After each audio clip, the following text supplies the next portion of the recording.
ce que tu as fait, ça ne se fait pas. Tu ne peux pas sortir avec un homme marié et que tu sais très bien que cet homme est marié parce que sa femme est absente. Il y a des hommes mariés, malheureusement, qui ramènent leur kisa à la maison quand leurs femmes sont absentes. Franchement, je ne sais pas pourquoi ils font ça. Je trouve que c'est tellement un manque de respect, mais bon, ils font ce qu'ils veulent. Anyway, tant qu'à faire. Mais quand toi, l'homme marié, il te ramène à la maison et que tu restes là-bas, tu dors peut-être même là-bas, vous graissez et tout, que toi, volontairement, c'est-à-dire volontairement, pour gâter son foyer, volontairement, tu laisses ta tête, tu laisses les affaires là-bas, les affaires intimes là-bas, pour que la femme tombe dessus, pour gâter. C'est-à-dire que l'intention même que tu as là, l'intention même que tu as. Parce que je vais te dire une chose, hein, les kizas qui vont chez les hommes mariés, les kizas qui vont dormir chez les hommes mariés, quand leurs femmes ne sont pas là, il y a plein qui le font. Mais les femmes là, souvent quand elles rentrent de leur déplacement, ou bien quand elles rentrent de voyage là, souvent là, elles trouvent mèche, elles trouvent cheveux de femme, souvent elles trouvent mèche. Elles savent qu'il y a femme qui a dormi là. Mais même si elles prennent ces cheveux là, ou elles prennent ces mèches là, ou elles prennent les petits trucs qu'elles ont utilisés, ou bien même les cotons pour se démaquiller, même si elles prennent ça, qu'elles vont même voir un marabout pour les basser, ça ne va pas prendre. Parce qu'en fait, elles ont brossé leurs cheveux, c'est tombé, c'était pas volontaire. Dynasty Content You, c'était pas volontaire. Donc, même si la femme prend, qu'elle veut aller faire quelque chose, ça ne va pas atteindre la kisa. Mais quand toi-même, volontairement, et que tu as ton intention même est noire, sombre, quand tu fais ça, même si la femme, même si elle n'est pas le bon marabout, qu'elle prend simplement ta lingerie, elle parle dessus, ça va agir. Parce que là, tu es sur son territoire. Oui, tu regrettes ton acte, c'est vrai. Mais peut-être que des filles comme toi, il y en a plein dans le monde entier. Et comme c'est un live qui est beaucoup suivi, qui sera peut-être relayé, je préfère dire ça. Je n'ai pas dit que tu ne regrettes pas ton acte, tu regrettes ton acte. Mais il faut aussi qu'on en parle. Parce que quand tu sors avec un homme marié, il faut que tu comprennes que la femme qui est dans son foyer, ce n'est pas ton ennemi. Parce qu'en fait, elle en est pour rien. Elle est dans son foyer tranquille, en train de mener sa petite vie et sa famille. C'est son mari, Malo, qui prend son bangala et puis il fait le tour du monde. Donc, si son mari allait et que tu es avec son mari, elle, il ne faut pas la voir comme ton ennemi. Enfin, je dis, il ne faut pas avoir des idées bizarres. Contre elle, qu'est-ce qu'elle a fait? Parce que dans tout ça, si on veut voir, c'est elle vraiment la victime. C'est elle, à elle, on fait du mal. Donc, pourquoi quelqu'un déjà, tu viens dans la maison de ta camarade femme, tu vois ses habits, tu vois ses chaussures, tu vois même sa photo sur le mur et tout, ça te dit rien, tu restes là, tu graisses. Pourquoi encore tu vas vouloir laisser tes trucs pour qu'elle vienne tomber dessus? Mais franchement, ma chérie, franchement, même si tu aimes le monsieur, ce que tu as fait là, c'est trop grave.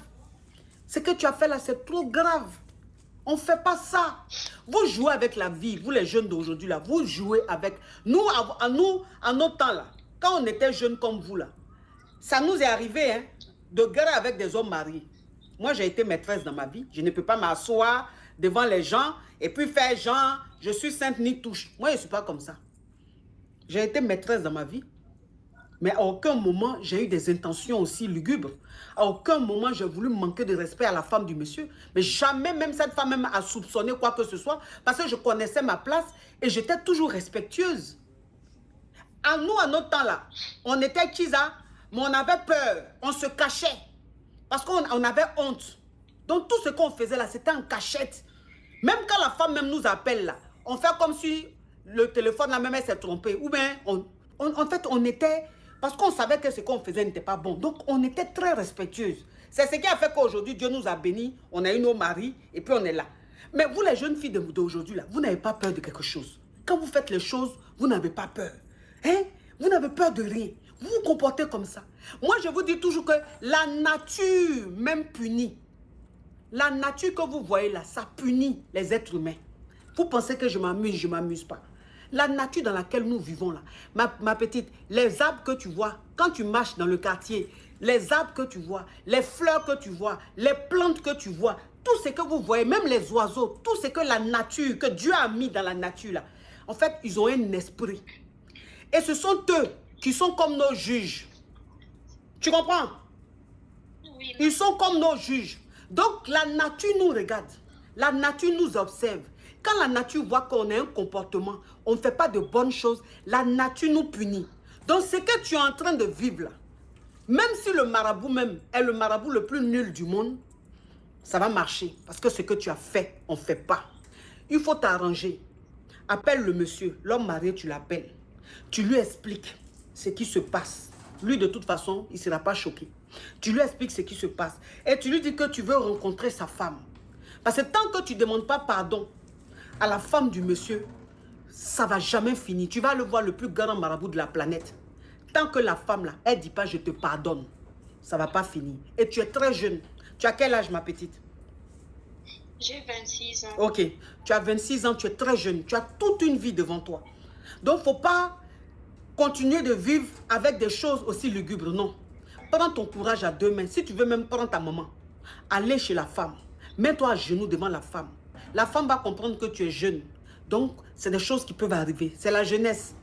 Et le fait même de te mettre en genoux, demander pardon à la femme là, elle va te pardonner. Ce sort-là va quitter sur toi. Tu vas continuer ta vie. Il ne faut pas rester dans ton coin comme ça, ma petite. Tu as compris? D'accord. Et puis, fais très attention maintenant. Fais très attention. Il ne faut pas jouer à la vie.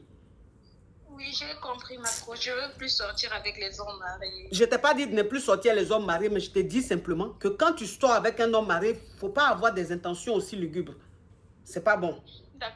D'accord, ma coach. Au revoir. Au revoir. Non, mais franchement, hey, on peut faire les choses comme ça.